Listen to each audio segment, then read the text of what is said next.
Nous sommes dans la joie d'être dans la maison de Dieu ce matin et le fait que Dieu nous permet de venir, comme je crois que c'est Ronald qui disait, et même en parlant avec Luc, voilà, comme il a neigé et tout, nous, on a l'avantage d'être sur place. La seule crainte que nous avons, c'est de glisser dans les escaliers et non pas la route. Donc, Dieu est souverain. Qu'est-ce que ça veut dire, en fait? Il contrôle tout. Il est l'alpha, le début, l'auteur. Il est l'oméga, la fin, termine. Même si toutes choses ne termineront pas, il y a l'éternité qui est en perspective. Mais Dieu est souverain. Et nous avons vu Dieu est souverain sur Satan. Il faut se le rappeler, parce que Satan voudrait nous faire croire qu'il a libre cours. Il peut faire tout ce qu'il veut, mais non. Il est toujours sous le contrôle de Satan et il est toujours sous le contrôle de Dieu, et tout ce que Satan fait, c'est Dieu qui le permet. Rien de ce que Satan fait ne passe inaperçu, est en dehors du contrôle de Dieu. Dieu est souverain sur les autorités. On a vu ça la semaine dernière, et je vous encourage donc à regarder la vidéo de la semaine dernière si vous ne l'avez pas encore fait, si vous voulez aussi vous rafraîchir la mémoire. Et aujourd'hui, encore 3 aspects de la souveraineté, du contrôle de Dieu. Et on va commencer avec le contrôle de Dieu, Dieu qui est souverain sur la création. Si il a neigé hier soir, ce n'est pas parce que Émilie et moi, nous avons prié tellement fort. À vrai dire, enfin, moi, je parle pour moi, je n'ai pas spécialement prié pour qu'il neige. Je ne savais pas du tout qu'il y avait même possibilité de neige. Ce n'est pas simplement un phénomène météorologique. Ça vient de Dieu. La Bible parle de la neige. Que Dieu, même, il tire la neige de ses trésors. Il y a de beaux versets bien imagés dans les prophètes. Dieu est souverain sur la création. Voilà pourquoi nous refusons catégoriquement la théorie de l'évolution. L'univers n'est pas le fruit du hasard. Ces versets que notre frère nous a partagés dans Hébreux, c'est par Christ que Dieu a créé l'univers, les mondes littéralement. C'est tout, pas simplement ce globe, mais vraiment tout. Genèse chapitre 1, la Bible démarre avec la création, pas simplement parce que c'est le début de l'histoire, mais parce que c'est l'œuvre de Dieu. Ce monde n'est pas le fruit du hasard, n'est pas le fruit d'un Big Bang, d'une explosion quelque part. Nous ne descendons pas des animaux, n'en déplaise à ceux qui voudraient nous y faire croire. Dieu est souverain sur la création parce qu'il a créé. Ce qui existe aujourd'hui existe parce que Dieu l'a créé, parce que Dieu permet à ce que ça continue. Ces beaux versets, Dieu, Christ soutient toutes choses par sa parole puissante. Dieu a créé. Voilà pourquoi il est tellement important de mettre l'accent sur les quelques premiers chapitres de la Genèse. Si nous disons que la Genèse n'est pas tout à fait vraie, si on dit que c'est que des images, ce sont des histoires et tout ça, nous enlevons en fait le contrôle de Dieu. Parce que si Dieu n'est pas le créateur, il ne dirige pas ce qui se passe dans l'univers. Et ça, frères et sœurs, ça fait peur, si c'est le cas. Mais parce que Dieu contrôle même toute chose dans l'univers, nous sommes en sécurité. Alors, Dieu est souverain sur la création et on le voit à plusieurs reprises. Je vous invite à aller avec moi dans un passage bien connu d'Exode 14. Exode 14, rapidement, nous ne lirons pas tout le passage, mais pour nous mettre dans le contexte, Israël est sorti d'Égypte après les 10 plaies. Dieu a manifesté sa puissance et on pourrait prendre les 10 plaies, c'est même là la souveraineté de Dieu sur la création. Il change l'eau en sang, non pas comme Jésus qui change l'eau en vin, mais là, c'est l'eau en sang. Il envoie des sauterelles, il envoie l'obscurité, il envoie des grenouilles. Et un verset assez étonnant, Pharaon En fait, il va passer une nuit supplémentaire. Il aurait pu éviter de passer une nuit supplémentaire avec des grenouilles, mais il dit, ah non, demain. Ça, c'est assez choquant. Bon, je laisse tout ça de côté. Dieu, il est souverain sur toutes ces choses. Mais Exode chapitre 14, maintenant, Israël sortit d'Égypte et devant la mer Rouge, il y a l'armée de Pharaon qui arrive derrière, avec ses chars, avec ses cavaliers, avec ses soldats. Et Israël ne peut pas traverser la mer Rouge à temps pour éviter cela. Et à partir du verset 19, Exode chapitre 14, verset 19, l'ange de Dieu qui allait devant le camp d'Israël partit et alla derrière eux, et la colonne de nuée qui les précédait partit et se tint derrière eux. Elle se plaça entre le camp des Égyptiens et le camp d'Israël. Cette nuée était ténébreuse d'un côté, et de l'autre, elle éclairait la nuit. Et les deux camps n'approchèrent point l'un de l'autre pendant toute la nuit. Moïse étendit sa main sur la mer, et l'Éternel refoula la mer par un vent d'Orient qui souffla avec impétuosité toute la nuit. Il mit la mer à sec, et les eaux se fondirent. Les enfants d'Israël entrèrent au milieu de la mer à sec, et les eaux formaient comme une muraille à leur droite et à leur gauche. Et nous connaissons bien cette histoire, on peut continuer dans le passage, mais la mer Rouge qui s'ouvre, pourquoi? Parce que Dieu le fait. Et la mer qui s'ouvre afin que presque, on suppose, 2 millions de personnes traversent. Ce n'était pas juste 200, quelques familles comme ça. 2 millions, est-ce que vous imaginez? Parfois, on a du mal à gérer 500 personnes. Et là, 2 millions. Ils traversent la mer Rouge à sec.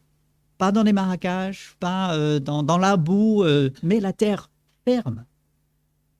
C'est Dieu qui fait ça, ce ne sont pas les dieux d'Égypte, ce n'est pas simplement parce que Moïse a tendu le bâton, ce n'est pas parce que Moïse a fait quoi que ce soit, si ce n'est de s'appuyer sur Dieu. Dieu, il est souverain sur la création, les éléments. On va voir la même chose dans Josué. Arrivé au Jourdain, pour entrer dans la terre promise, qu'est-ce que Dieu va faire? Encore une fois, il va ouvrir cette rivière, il va permettre à Israël de passer à sec et entrer dans la terre promise. C'est Dieu qui fait cela. Et on va dire, oui, mais je n'ai pas besoin que Dieu m'ouvre la Seine. Bien que par moment, là, avec la circulation, ce serait pas mal, n'est-ce pas, d'éviter le pont et puis de passer direct. Je n'ai pas besoin que Dieu, il m'ouvre une rivière ou quoi que ce soit. Non, mais est-ce que nous avons des besoins dans notre vie? Est-ce qu'il y a des choses qui peuvent sembler comme intraversables, comme une mer, Et n'avons-nous pas le Dieu Tout-Puissant qui contrôle les éléments et donc qui peut nous contrôler? Alors gardez nous contrôler nos circonstances. Alors, gardez cette idée en tête parce qu'on va y revenir. Dans le premier livre des rois, Dieu contrôle les animaux. Alors, il le fait assez souvent dans la Bible, mais avec Élie, Dieu ordonne aux corbeaux d'apporter du pain et de la viande à Élie. C'est quand même assez incroyable. Dieu garde Élie en vie de manière miraculeuse en lui envoyant des animaux qui lui apportent à manger. Souvent, c'est le contraire. Mais là, les animaux apportent de la nourriture à Élie. On peut passer à Daniel. Daniel dans la fosse aux lions. Qu'est-ce qui se passe? Des lions quand même. Pas des petits félins, des chats d'intérieur, des lions quand même. Il va passer la nuit avec eux. Logiquement, quel est le résultat? Il se fait manger. Il ne reste plus rien. Daniel reconnaît, et nous connaissons bien cette histoire, c'est Dieu qui a fermé la gueule des lions. Il ne m'est arrivé rien. Dieu est souverain sur la création. Allez avec moi encore, et des exemples, on pourrait les multiplier, vous les connaissez, mais on va prendre l'exemple, on va dire type, le livre de Jonas. Alors, Jonas, il est quelqu'un vraiment de... Oh, on ne sait pas quoi faire avec celui-là. Il refuse d'obéir à Dieu, il part dans l'autre direction, il a ses raisons, mais il désobéit à Dieu, et Dieu dit, ça ne va pas se passer comme ça. Tu penses fuir? Alors, Jonas, chapitre 1, Jonas va prendre la fuite, et puis il y a la tempête. Encore une fois, nous connaissons bien l'histoire. Jonas dort tranquille au fond du bateau. Ça n'a pas l'air de le déranger ni d'avoir désobéi à Dieu, ni d'être dans la tempête. On le réveille, on lui dit, on lui demande d'où il vient. Il commence à raconter. Les autres marins ont peur. Et au verset 11, ils lui dirent, « Que te ferons-nous pour que la mer se calme envers nous ?» Car la mer était de plus en plus orageuse. Il leur répondit, « Prenez-moi et jetez-moi dans la mer. » Je suis convaincu que Jonas croit qu'il va mourir. Il dit, j'ai péché contre Dieu, Dieu me punit et donc je mérite la mort. Et là, jette-moi à la mer parce que je vais mourir. Et la mer se calmera envers vous. Je sais que c'est moi qui attire sur vous cette grande tempête. Donc voilà, c'est moi qui dois prendre. Alors, ils invoquèrent l'Éternel et dire au Éternel, ne nous fais pas périr à cause de la vie de cet homme, ne nous charge pas du sang innocent, car toi, Éternel, tu fais ce que tu veux. Ils reconnaissent, Dieu, il contrôle tout. Et donc, les marins pensent aussi que Jonas va mourir. C'est logique. On a beau bien nager au milieu d'une tempête sur la mer, on ne va pas résister. Alors, Jonas est jeté par-dessus bord. Chapitre 2, verset 1, l'Éternel fit venir un grand poisson pour engloutir Jonas, et Jonas fut dans le ventre du poisson 3 jours et 3 nuits. C'est Dieu qui fait venir ce poisson. Ce n'est pas simplement un poisson qui, tiens, par hasard, il passait par là. Non, Dieu fait venir ce poisson, et puis Dieu fait vivre Jonas dans le ventre de ce poisson pendant 3 jours. Normalement, ce n'est pas comme ça que ça se passe. Il y a le processus de digestion et tout ça, mais Dieu garde Jonas en vie dans un poisson. Il faut le faire quand même. Parfois, on a du mal à garder les gens en vie sur la terre. Alors, ne parlons même pas sous l'océan, dans un poisson. C'est une expérience unique. Jonas, dans le ventre du poisson, il va prier à Dieu parce qu'il reconnaît que c'est Dieu qui est au-dessus. Mais ici, c'est Dieu qui a fait venir ce poisson. C'est Dieu qui a fait ceci. Et puis, c'est Dieu qui va parler, regardez verset 11, au poisson, et le poisson vomit Jonas sur la terre. Dieu dit, mange cet homme, et ensuite recrache-le. C'est quand même incroyable, c'est Dieu qui fait ça. Et encore une fois, on peut dire, oui, mais bon, je ne subis pas le châtiment de Dieu, je ne m'enfuis pas, je ne crains pas être avalé, englouti par un poisson ou quelque autre animal.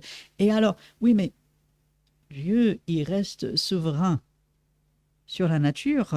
Et c'est là où on voit sur les animaux, sur les éléments.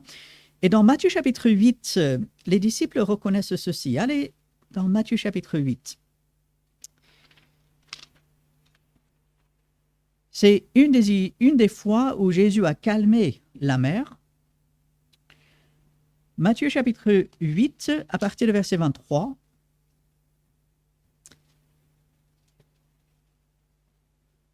Matthieu chapitre 8, à partir du verset 23. Jésus va monter dans la barque et ses disciples le suivirent. Et voici, il s'éleva sur la mer une si grande tempête que la barque était couverte par les flots. Et lui, il dormait. Alors vous voyez les similitudes entre Jonas, mais là, ce n'est pas du tout pour les mêmes raisons, pas du tout. Jésus dort, parce qu'il s'en remet à Dieu, bien sûr, mais la tempête est là, il y a les flots, il y a le vent, la barque va sombrer. Verset 25, les disciples s'étant approchés le réveillèrent et dirent, « Seigneur, sauve, nous périssons. » Il leur dit, « Pourquoi avez-vous peur, gens de peu de foi ?» Alors il se leva, menaça les vents et la mer, et il y eut un grand calme.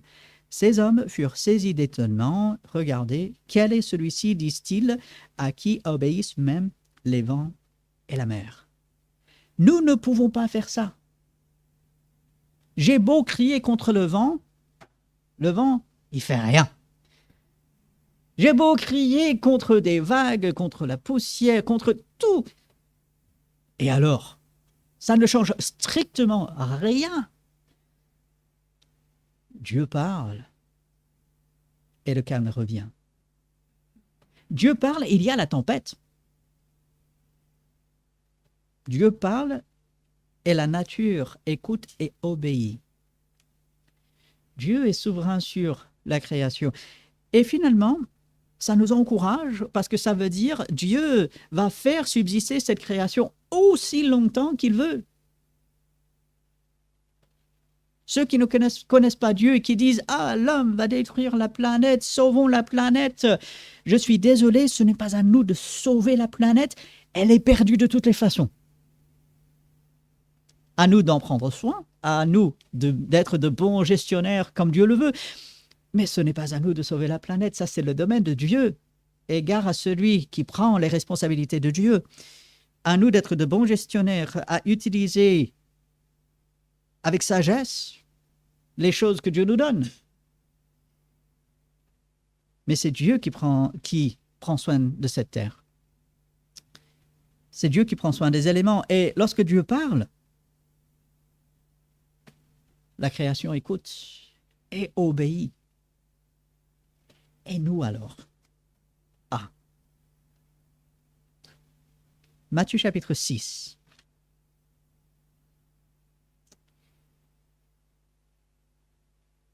Matthieu chapitre 6, Jésus va prendre cet exemple de la nature pour montrer à la fois le contrôle et le soin de Dieu.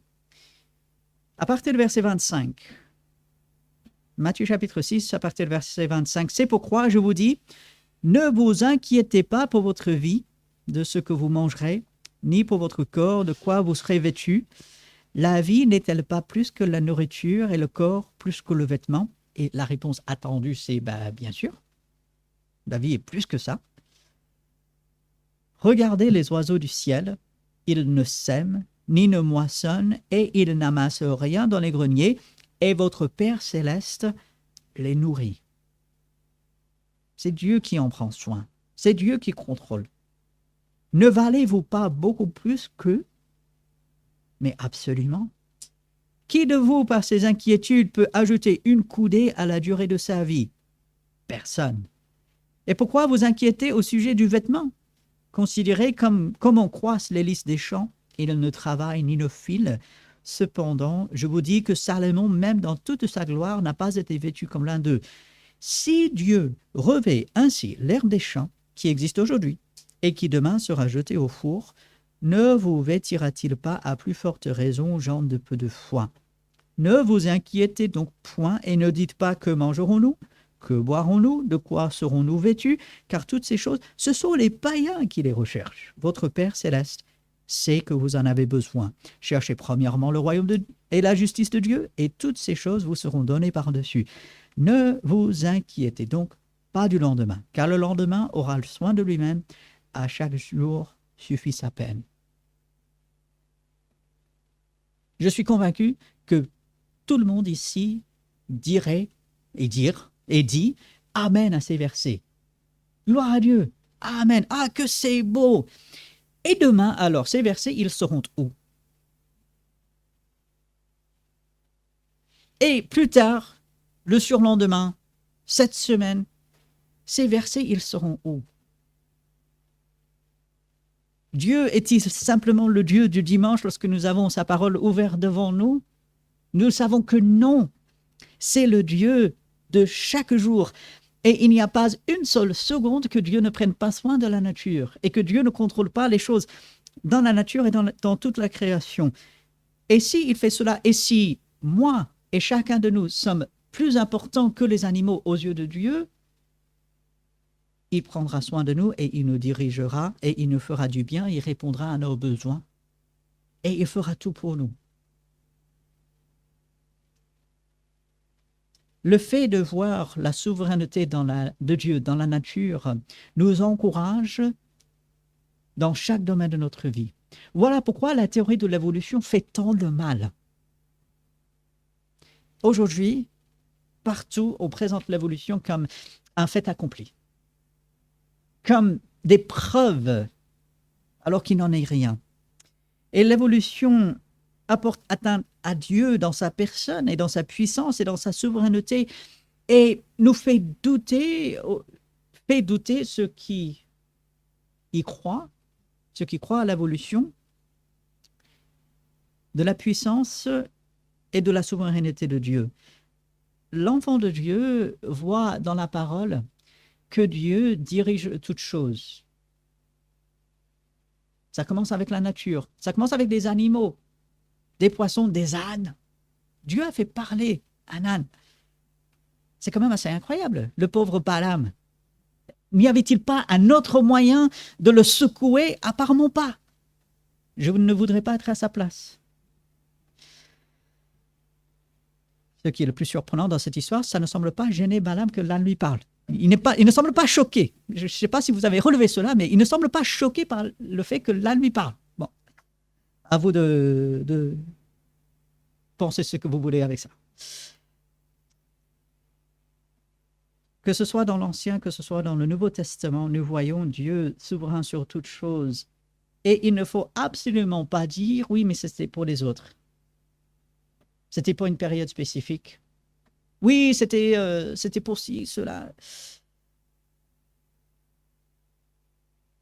Je reviens à ce que dit Jésus dans Matthieu chapitre 6. Votre Père céleste sait que vous en avez besoin.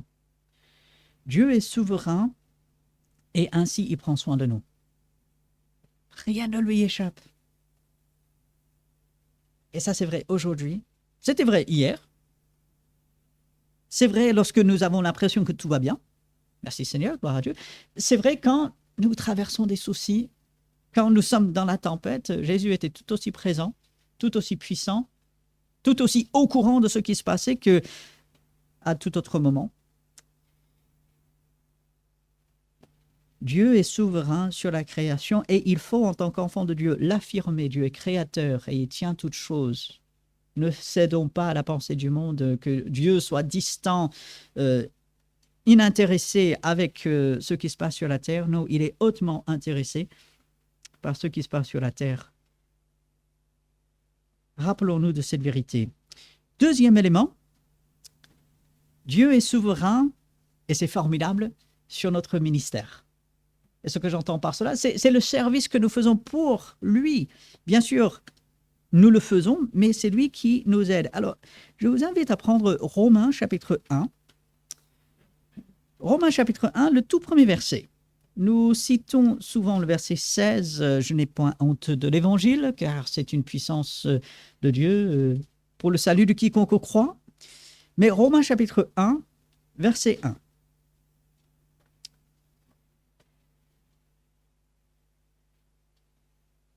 Romains chapitre 1, verset 1, Paul, serviteur de Jésus-Christ, appelé à être apôtre, mis à part pour annoncer l'évangile de Dieu. Et il va continuer. Mais Paul reconnaît, appelé à être apôtre.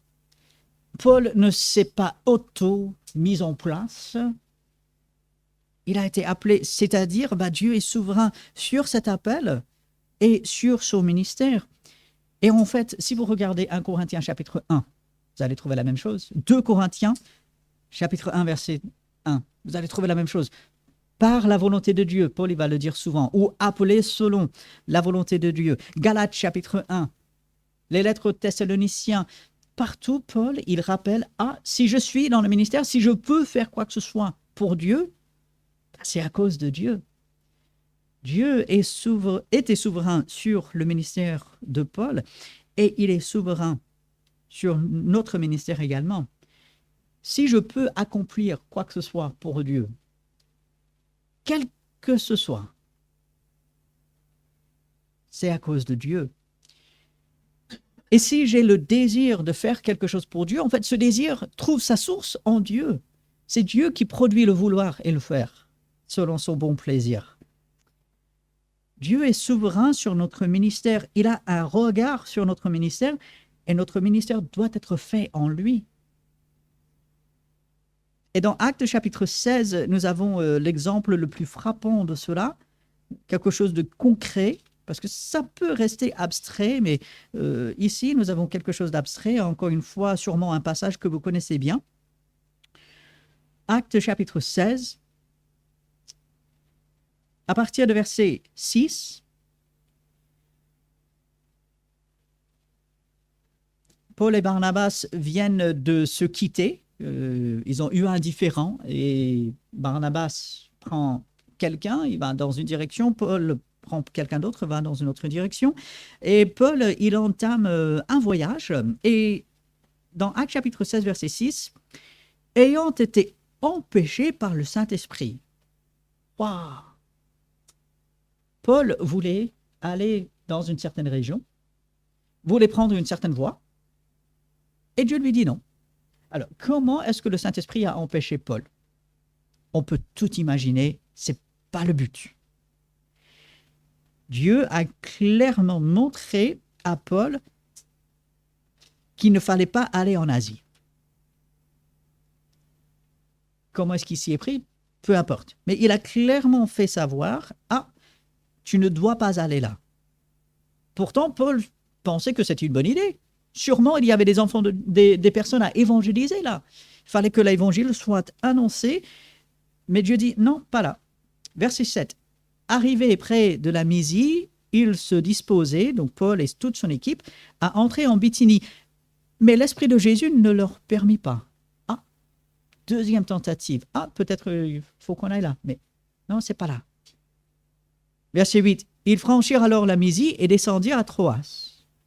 Pendant la nuit, Paul eut une vision, un Macédonien lui apparut et lui fit cette prière, « Passe en Macédoine, secours-nous. » Après cette vision de Paul, nous cherchons aussitôt à nous rendre en Macédoine, concluant que le Seigneur nous appelait à y annoncer la bonne nouvelle. Et là, ils vont arriver à Philippe. Et nous savons ce qui est arrivé à Philippe. Paul était profondément convaincu que Dieu était souverain sur son ministère. Ce que Paul faisait, il le faisait en Dieu. Et même si il pensait avoir une bonne idée, ce serait bien si j'aille là, les gens, ils ont besoin là. Il disait toujours, mais Seigneur, que veux-tu que je fasse? Dieu pouvait dire à Paul, non, fais pas ça, tu vas là. Et Paul était prêt à écouter et à suivre. Et c'est là où parfois, nous,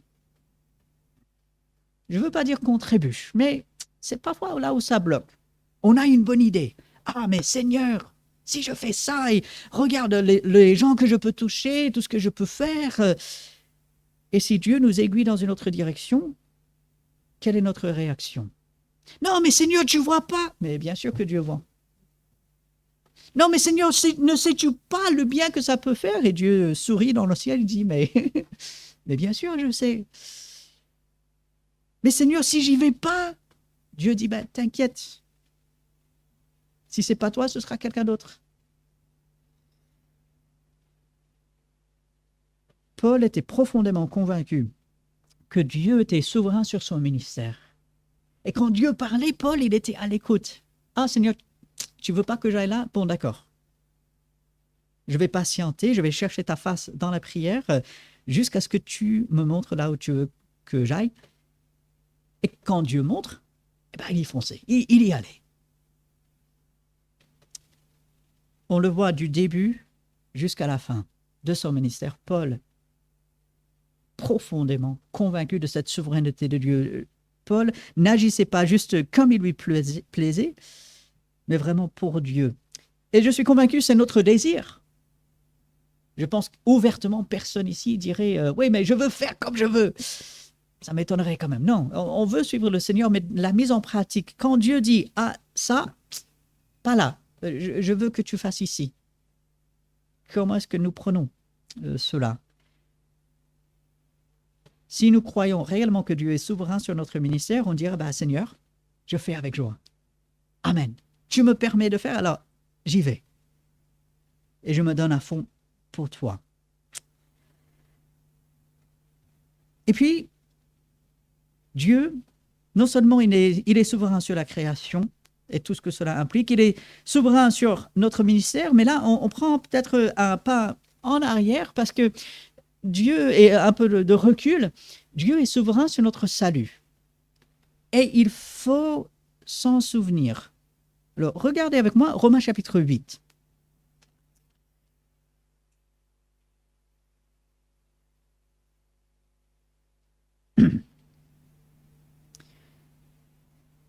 Le verset 28 est cité si souvent. Nous savons du reste que toute chose concourt au bien de ceux qui aiment Dieu, de ceux qui sont appelés selon son dessein.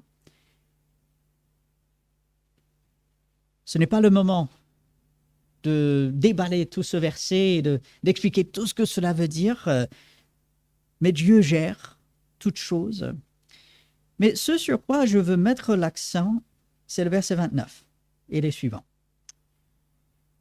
Car ceux qu'il a connus d'avance, il les a aussi prédestinés à être semblables à l'image de son Fils, afin que son Fils soit le premier-né de beaucoup de frères. Ceux qu'il a prédestinés, il les a aussi appelés. Et ceux qu'il a appelés, il les a aussi justifiés. Et ceux qu'il a justifiés, il les a aussi glorifiés. Dieu a prévu notre salut et Dieu est souverain sur notre salut depuis toute l'éternité passée. Si vous êtes sauvés aujourd'hui, c'est parce que Dieu vous a choisi. Ce n'est pas moi qui le dis, c'est la Bible. Si ce n'était pas la Bible, je ne le dirais pas. Maintenant, il faut répondre à cet appel de Dieu. Bien sûr, Dieu ne sauve pas des personnes en dehors d'un acte de foi. Il faut croire en Jésus-Christ. Paul, il le dit bien, celui qui croit en son cœur, qui confesse de sa bouche, est sauvé. Mais ces versets, avec d'autres que nous allons voir dans un instant, nous montrent bien que le salut ne trouve pas sa source dans moi. Ah, j'ai accepté Christ. Oui, forcément. Et gloire à Dieu, j'ai accepté Christ comme mon sauveur. Et chaque enfant de Dieu a ce témoignage d'avoir reçu le Seigneur. Mais ne nous trompons pas, je ne suis pas sauvé parce que moi j'ai fait quelque chose d'extraordinaire. Si je suis sauvé aujourd'hui, c'est parce que depuis l'éternité passée, Dieu m'a regardé et il a dit, je veux te sauver. Et Dieu a tout fait pour que j'entende le salut, que je comprenne l'immensité de son amour, que je comprenne mon besoin de ce salut et que je l'accepte. Parfois, nous pensons au salut comme Dieu qui lance quelque chose et puis il dit, faites-en ce que vous voulez. Là, je l'offre, mais allez, faites-en ce que vous voulez. La Bible nous montre autre chose. Ce passage dans Romains chapitre 8 en est la preuve, mais si nous allons dans Éphésiens chapitre 1, nous voyons la même chose, et encore plus en détail. Éphésiens chapitre 1, ce passage que nous avons examiné il y a quelque temps. Éphésiens chapitre 1, à partir du verset 4. En lui, en Jésus-Christ, Dieu nous a élus avant la fondation du monde. Dieu était à l'œuvre dans le salut avant d'avoir créé le monde. Ça nous dépasse, mais c'est Dieu. Et il a fait pour que nous soyons saints et irréprochables devant lui. Donc, Dieu nous a prédestinés dans son amour à être ses enfants d'adoption par Jésus-Christ, selon le bon plaisir de sa volonté. Il voulait sauver. Il a choisi de sauver des personnes spécifiques à cause de son amour. Alors, attention, ceci ne veut pas dire que Dieu rejette, dit « Ah, je ne veux pas te sauver toi ». Non, la Bible dit clairement Dieu veut sauver tous les hommes.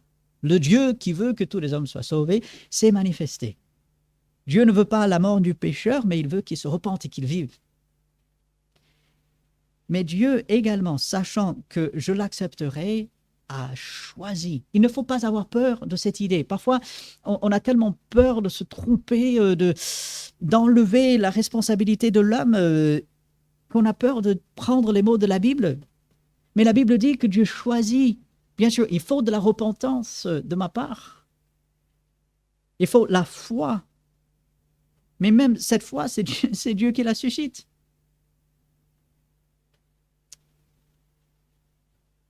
Selon le bon plaisir de sa volonté. Verset 7. En lui, nous avons la rédemption par son sang, le pardon des péchés, selon la richesse de sa grâce. Ça commence en Dieu. Tout est en Dieu. Que Dieu a répandu, verset 8, abondamment sur nous par toute espèce de sagesse et d'intelligence. Il nous a fait connaître le mystère de sa volonté. C'est quoi cette volonté? Il va l'expliquer. Selon le bienveillant dessein qu'il avait formé en lui-même pour le mettre à exécution lorsque les temps seraient accomplis, de réunir toutes choses en Christ, celles qui sont dans les cieux et celles qui sont sur la terre. En lui, nous sommes aussi devenus héritiers, ayant été prédestinés, suivant le plan de celui qui opère toutes choses d'après le conseil de sa volonté, afin que nous servions à célébrer sa gloire, nous qui, d'avance, avons espéré en Christ. Et nous pourrions continuer. Vous connaissez bien ce passage. Dieu est souverain dans le salut. Comprenons très bien, Dieu ne sauve pas quelqu'un qui continue de le refuser et qui ne veut pas être sauvé. Dieu respecte ce choix. Mais en même temps, dans le salut, Dieu est tout. Et je ne dois jamais l'oublier. Si je suis sauvé, bien sûr, j'ai répondu à la grâce et à l'appel de Dieu. Mais c'est Dieu qui le fait. J'ai reçu tout simplement. J'ai fait confiance. Je me suis repenti. Et Dieu m'a sauvé. C'est quelque chose d'extraordinaire. Et on comprend que Paul, il était tellement saisi de cette vérité, il va en parler à Tite. Allez dans cette petite lettre, Tite, chapitre 1. Tite, chapitre 1.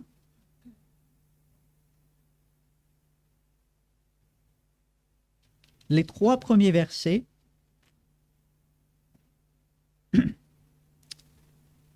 Paul, serviteur de Dieu et apôtre de Jésus-Christ pour la foi des élus de Dieu, donc des élus choisis par Dieu, et la connaissance de la vérité qui est selon la piété, lesquels reposent, donc ces promesses reposent sur l'espérance de la vie éternelle promise avant tous les siècles par le Dieu qui ne ment point et qui a manifesté sa parole en son temps par la prédication qui m'a été confiée d'après l'ordre de Dieu notre Sauveur. Puis il va continuer sa lettre à Tite. Paul explique que Dieu avait ce plan de salut et qu'il a appelé depuis avant la fondation du monde, avant tous les siècles, avant que même le temps existe tel que nous le connaissons aujourd'hui. Dieu, il a mis en place le salut des êtres humains. Et Dieu savait que moi et vous répondrez à cela si nous avons répondu, que nous accepterions. Avant d'avoir créé toute chose dans Genèse chapitre 1, Dieu savait que j'accepterais le salut en Jésus-Christ. Dieu pensait en moi, ainsi qu'à chacun de ses enfants. C'est quelque chose d'extraordinaire. Et quelle humilité, quelle reconnaissance ça doit stimuler en nous. L'enfant de Dieu passe par des moments difficiles. La Bible nous le montre. L'enfant de Dieu va avoir des épreuves. L'enfant de Dieu va avoir des difficultés. Qu'est-ce qui va distinguer l'enfant de Dieu au milieu de tout cela? Il se rappelle qu'il est choisi, il est racheté, il est sauvé, il est gardé par le Dieu souverain qui a mis tout en place pour son salut et aussi pour sa glorification. Un jour, c'est aussi certain pour permettre à Dieu de parler au passé. On est déjà glorifié. L'enfant de Dieu se rappelle de cela, aussi dur que soient les épreuves, aussi long que soient les attentes pour certaines choses. L'enfant de Dieu se souvient que son salut trouve sa source en Dieu et que Dieu était à l'œuvre pour son salut depuis l'éternité passée et il continue. Et si tel est le cas, les différentes circonstances par lesquelles nous passons aujourd'hui, est-ce qu'elles échappent à Dieu? Non. Est-ce qu'elles peuvent faire mal? Oui. Mais qui est avec nous? Le Seigneur lui-même est avec nous. Et il nous a sauvés et il nous soutient avec toutes choses par sa parole puissante. Dieu est souverain. Et on voit cet exemple de Paul, son ministère, même son salut. On se dit, mais qu'est-ce qui a fait de Paul quelqu'un d'extraordinaire? Certainement, certaines de ses capacités naturelles, voilà, tout ce qu'il avait, que Dieu lui a donné, mais en même temps, il s'en remettait à ce grand Dieu, qu'il savait être souverain, qui dirige toutes choses. Et ainsi, Paul, il a pu avoir ce témoignage tellement fort, tellement marquant pour son époque. Dieu l'a tellement utilisé. Et bien sûr, je n'aurais peut-être pas un ministère comme Paul. C'était quelque chose que Dieu avait prévu pour Paul. Mais Dieu prépare quelque chose de spécial pour moi en tant que son enfant. Et si Dieu garde le contrôle sur la création, si Dieu garde le contrôle sur les autorités, sur Satan, si Dieu garde le contrôle sur mon ministère et même sur mon salut, si Dieu garde le contrôle sur tout, si il est réellement souverain, comme je dis et comme je crois, quel impact sur ma vie de tous les jours, quelle confiance, quelle reconnaissance cela stimule en moi. Nous disons souvent ce qui distingue les enfants de Dieu, les chrétiens, n'est pas qu'ils s'habillent d'une certaine manière et qu'ils vont dans un bâtiment de temps en temps comme cela. Ça, n'importe qui peut le faire. Peu importe. Qu'est-ce qui distingue l'enfant de Dieu? C'est sa certitude, sa croyance, cette foi en Dieu qui ensuite se traduit par des actes, bien sûr. On s'en remet à Dieu. Et ainsi, parce que Dieu est souverain, lorsque les choses vont arriver cette semaine, quelles qu'elles soient, les bonnes choses, merci Seigneur, ça vient de lui. Ce qui nous semble mauvais, ce qui nous touche, ce qui nous fait mal, ah Seigneur, tu es avec moi. Ça ne t'a pas surpris. Ainsi, je demande ton aide. Donne-moi ta sagesse. Protège-moi. Pourvois pour moi.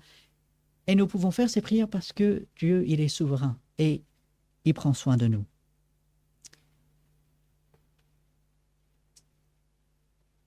Répondez en vous-même.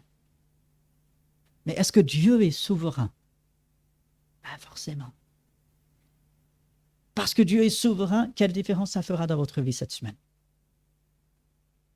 Quelle différence ça fera dans ma vie? C'est ça que Dieu veut voir. Et c'est ce qu'il fera.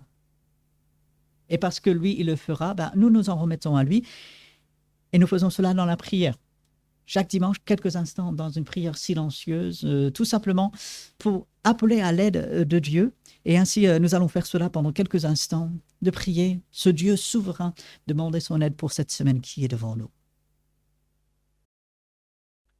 Nous te louons, notre grand Dieu, et nous t'exaltons parce que tu es souverain sur tout. Ta puissance se manifeste, ta bienveillance, ta miséricorde, ta fidélité, ton contrôle, Seigneur, tu ne laisses rien échapper. Tu n'es jamais surpris. Tu n'es jamais pris au dépourvu. Tout est entre tes mains, Seigneur. Et nous appelons à ton aide. Rappelle-nous ces vérités. Lorsque les moments difficiles viennent, lorsque nous sommes tentés de les oublier, lorsque nous ne les voyons pas, rappelle-les-nous et aide-nous à être ces témoins pour toi, parce que nous reconnaissons et nous mettons en avant ta souveraineté. Fais grandir la reconnaissance et la confiance dans notre vie. Merci pour ce que tu es, pour ce que tu fais. Merci d'être entre tes mains.